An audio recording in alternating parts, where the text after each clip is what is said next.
The film opens in New York City with the presentation of a few characters on the double. The first is a safety officer named Mohammed who is taking a gander at an ardent natively constructed welcoming card. Another is a charming entertainer named George who is preparing for a forthcoming occasion while easily rehearsing his jokes. Next is a ready TV journalist named Maureen and her life partner Ware, who are right now making some confidential memories in their luxurious chateau. Different characters are a lovely and pregnant lady named Celine, an old widow named Jane, a large person named Martin, and ultimately there is a regarded money manager named Henry Barton and his ruined 10-year-old granddaughter Madeline. Every one of them are en route to a 52-story high-rise which is claimed by, in all honesty, Henry. In the following scene, all the previously mentioned characters show up at Henry's high-rise for an occasion occurring on the structure's highest floor in a steady progression. They all step into a similar lift. Subsequent to going through security checks, George gives off an impression of being claustrophobic, so he asks this safety officer not to overburden the lift. Notwithstanding, the safety officer fills the lift with every one of the 9 individuals, which is the most extreme breaking point. As the lift climbs, George becomes fretful. His emphasis stays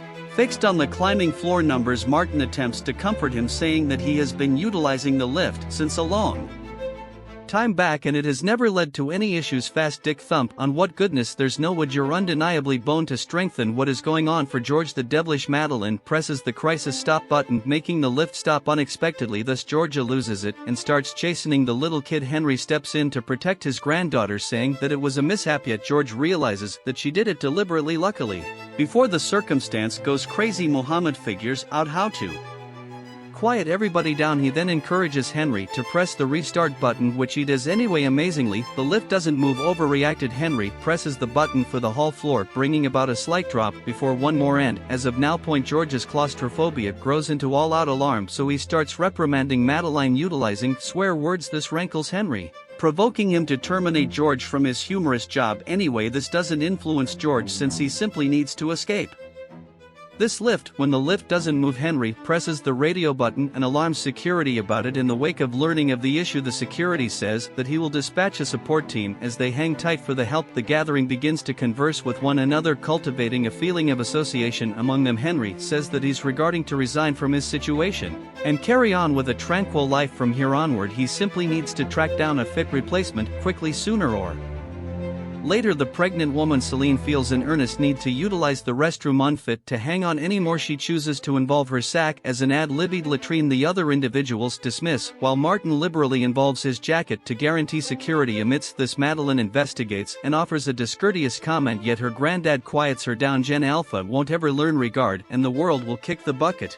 I'm not sorry. The discussion then, at that point, movements to Jane, who imparts her sad story to everybody. She uncovers that her child passed on in Iraq last year and her significant other committed the unbelievable in the wake of experiencing a gigantic monetary misfortune. He had really gotten a few offers from Henry's organization, yet the worth declined quickly, surprisingly fast. Jane mournfully says that she and her significant other had wanted to purchase a boat to partake in their retirement days, yet their fantasy was never satisfied. She spills her fury on Henry in a roundabout way, blaming him for her misfortune. Accordingly, Henry says that life can be out of line in some cases, so it's ideal to experience every day like it's the last. He then, at that point, asks why Jane is here now. Before she can respond to his inquiry, Jane unexpectedly starts to battle for air. Apparently having a respiratory failure, she gradually implodes to the floor, and in her last breath she uncovers that she has a bomb, which makes sense of that she is here to correct retaliation for her significant other. The disclosure sends everybody into a condition of frenzy, and Martin promptly calls 911 and illuminates them about the continuous circumstance. Not long after Jane dies and Mohammed, who once functioned as a surgeon, her demise. After this, the columnist Maureen begins shooting and streaming the occasions utilizing her telephone. Henry once again attempts to contact the security through the lift radio, yet he is impolitely told to have persistence. In the midst of this, the caught people participate in a contention about who ought to step forward to review Jane's body to check for the presence of a bomb. Subsequent to contending for some time, Celine volunteers for the undertaking. At first she warily looks at Jane's pack, yet finds only a wallet, provoking every one of them to inhale a murmur of alleviation. Anyway, they truly do find a news cutting from her satchel that contains the data about her better half's passing case. Celine then, at that point, continues to check Jane's body, and this time she tracks down something in her stomach. After unfastening the garments, she finds the bomb got around her midsection through a bicycle lock. The disclosure terrifies everybody and they fall quiet for some time. In the meantime, the correspondent Maureen, who has reported everything, moves the recording to her TV channel in the wake of being left without help for an finished period. The caught bunch attempts to find an elective method for get out from the lift where steps up. He climbs to the roof and endeavors to get through a board in order to uncover a departure hatch, yet to their misfortune he just finds the lights up there. After every one of the bombed endeavors, Celine illuminates a cigarette to quiet herself down, yet sunrise prevents her from smoking, referring to the expected damage to her unborn kid. Additionally, the bomb. Celine then responds with a flood of outrage, inquiring as to whether he needs to be a capable dad.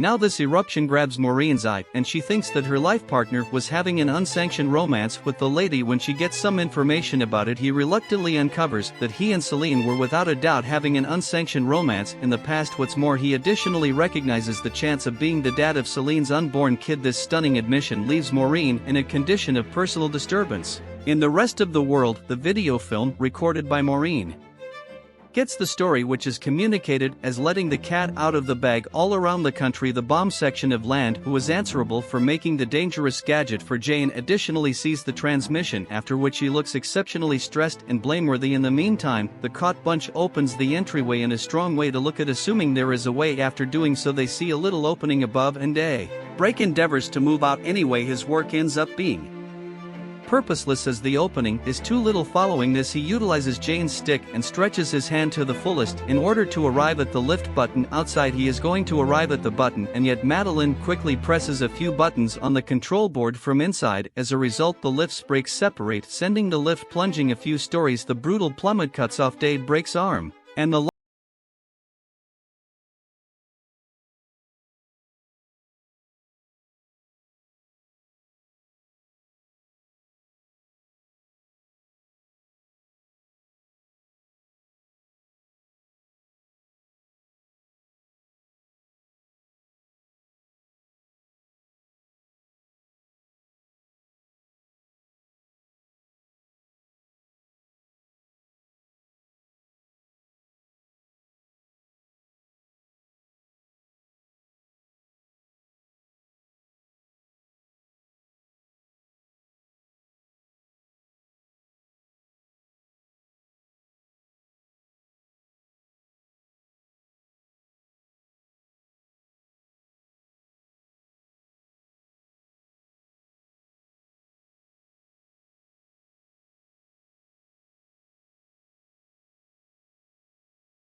figured out how to pry the entryway open anyway. To their disappointment, they find no pathway behind it. George is as yet not prepared to surrender, so he ponders opening the lift again. He guarantees that there may be sufficient room for them to toss the bomb down the shaft, or maybe Madeline, deflecting the potential disaster. Anyway, the circumstance isn't generally so natural as it looks in light of the fact that the bomb is fastened into Jane's body. George then, at that point, inquires as to whether anybody has anything sharp, to which Mohammed gives him a little blade. Since the metal chain can't be cut, he recommends dismantling Jane's body and isolating her from the bomb, considering it if all else fails. Everyone concurs anyway. When the time has come to act, George can't marshal sufficient boldness for such a horrid undertaking. Seeing as dithering, Henry ventures forward, assuming control over the obligation because of his previous involvement with creature butchery. In the wake of taking a full breath, he starts cutting into Jane's body. As Henry continues, he contacts her stomach. Locale body needs some help with eliminating her organs, so Mohammed and George assist him with the ridiculous activity. When they are as yet unfit to slice through her spine, they select to snap at the gathering, then partitions their powers and contorts the body, pulling from far edges. Amidst this, George believes Henry to be liable for all of this, so he advises him to surrender $1 million to every one of them in the event that they endure. Shockingly, Henry concurs. Goodness damn, says George, make it 3. All of a sudden, a safety officer imparts by means of the radio, conveying the hotly anticipated news that the salvage and bomb crews have at long last shown up. He guarantees them that the group will get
about how he figured out how to remain so courageous during such a difficulty. George decides to conceal reality, expressing that he expected to remain formed for the prosperity of everybody included. Minutes after the fact, he gets a call from his significant other, who has no clue about this whole occurrence. She reminded him to get food.